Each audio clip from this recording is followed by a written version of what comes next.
नमस्कार सभी दर्शकों का स्वागत। सरकार की सस्ता राशन वाली योजनाओं ने अनेक लोगों को भ्रष्ट बना दिया है।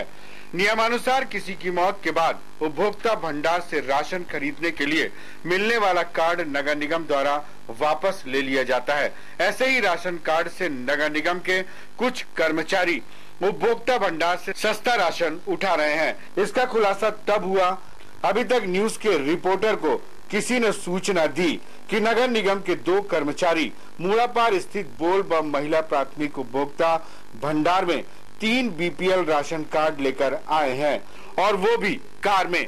न्यूज टीम जब तक उपभोक्ता भंडार पहुंची तब तक निगम कर्मी तीनों कार्ड से चावल और गेहूं खरीद कर जा चुके थे। रजिस्टर देखने पर पता चला कि बैठमल, शंकरलाल केवट और एक अन्य के राशन कार्ड से चावल गेहूं खरीदा गया।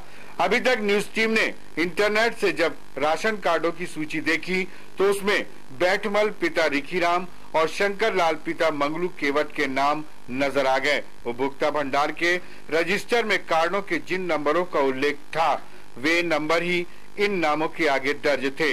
इन नामों का मिलान करने के बाद हम जा पहुंचे सीतामढ़ी स्थित रमेश गली, जहां इन सभी के रहने की जानकारी हमें मिली थी।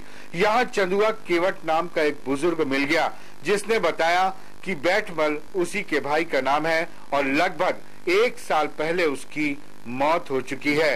अपने बैठमल की मौत 1 साल पहले ही हो चुकी है। निगम कर्मचारी उसका राशन कार्ड वापस लेकर चले गए। इसी राशन कार्ड से निगम कर्मियों ने सस्ते राशन की खरीदी की। आइए अब मिलते हैं गंगाबाई से, जिसके बेटे का नाम है शंकरलाल केवट। गंगा ने बताया कि उसका बेटा इन दिनों बिलासपुर में रह रहा है। इसकी जानकारी मिलने पर नगर निगम के कर्मचारी आए और शंकर के नाम का राशन कार्ड जब्त करके ले गए। ये बात 2 महीने पहले की है। उसने बताया कि शंकरलाल का एक बेटा मछली मार्केट के पास रहता है। निगम कर्मियों ने उसके पास जाकर राशन कार्ड के एवज में रुपए की मांग की थी। अभी तक तो आप समझ ही गए होंगे कि किस तरह नगर निगम द्वारा जब्त राशन कार्डों के सहारे सस्ता राशन खरीदा जा रहा है। अभी तक न्यूज टीम को पता चला है कि इस अवैध कृत्य में नगर निगम के पानी टंकी कोरबा स्थित जोन कार्यालय के कुछ कर्मचारी लिप्त हैं। अभी तक न्यूज ने जब इसकी जानकारी निगम आयुक्त जन्मेजय महोदय को दी तो उन्होंने इसे गंभीर मामला बताते हुए कहा कि जांच में जो भी दोषी पाया जाएगा उसके खिलाफ कार्रवाई की जाएगी।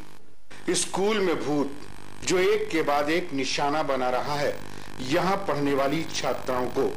आप माने या ना माने, लेकिन स्कूल प्रबंधन, यहाँ के शिक्षक और यहाँ पढ़ने वाले छात्र छात्राएं तो यही मानते हैं कि स्कूल में भूत का डेरा है। दिनांक 9 नवंबर हमेशा की तरह स्कूल खुला, प्रार्थना हुई, 1-2 पीरियड पढ़ाई भी हुई। तभी कक्षा 10वीं की छात्रा सोनकलिया पाटले ने अपने दोनों हाथों से गला पकड़ लिया। बचाओ बचाओ चिल्लाने लगी, चीखने लगी, कोई गला दबा रहा है, बचाओ। लगभग 5 मिनट तक ये तमाशा चला।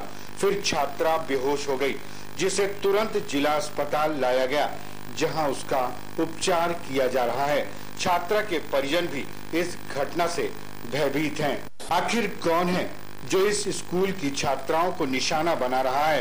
क्या कोई अदृश्य शक्ति, भूत प्रेत या फिर कोई आत्मा? सब कुछ अचानक होता है, ना कोई बीमारी और ना ही चक्कर, सीधे गले पर हमला जो नजर नहीं आता।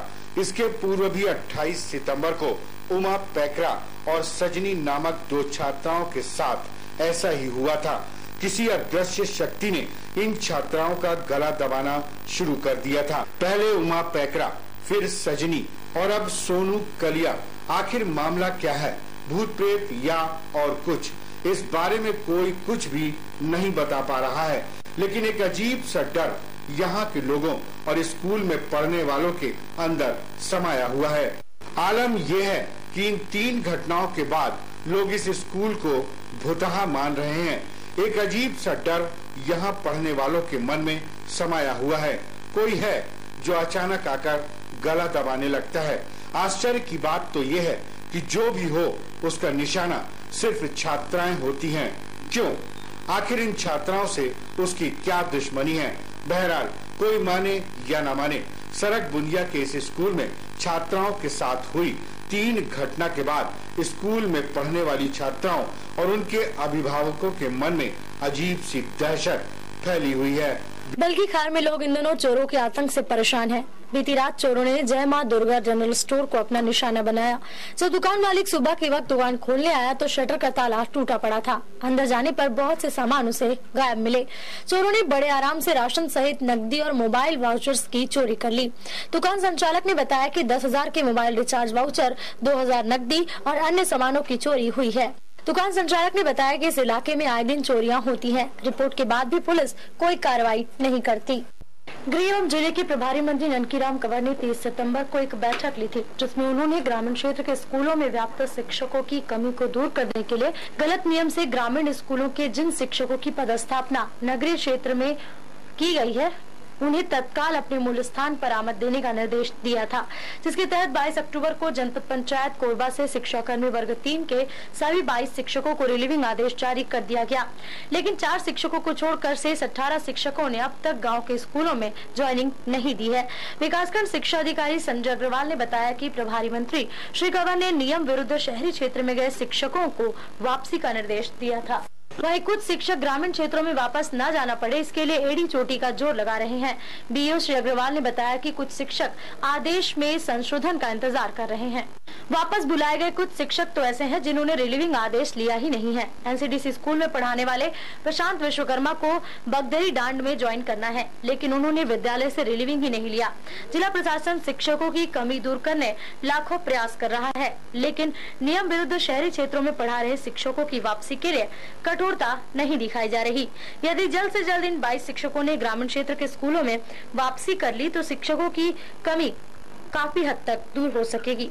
छत्तीसगढ़ आंगनबाड़ी कार्यकर्ता एवं सहायिका संघ की जिलाध्यक्ष बसंती खान ने बताया कि आंगनबाड़ी कार्यकर्ता और सहायिकाओं को शासकीय कर्मचारी घोषित कर 6वां वेतनमान का लाभ देने, सेवानिवृत्ति के बाद पेंशन, सुपरवाइजर के पदों पर आंगनबाड़ी कार्यकर्ताओं की भर्ती करने सहित 13 सूत्रीय मांगे रखी गई हैं। सभी आंगनबाड़ी कार्यकर्ताओं के हड़ताल पर चले जाने से सबसे ज्यादा महिला बाल विकास विभाग का काम प्रभावित होगा। जिला कार्यक्रम अधिकारी हेमलता मिश्रा ने बताया कि आंगनबाड़ी केंद्रों में बच्चों के लिए पूरक पोषण आहार बंद न हो, इसकी व्यवस्था की जाएगी।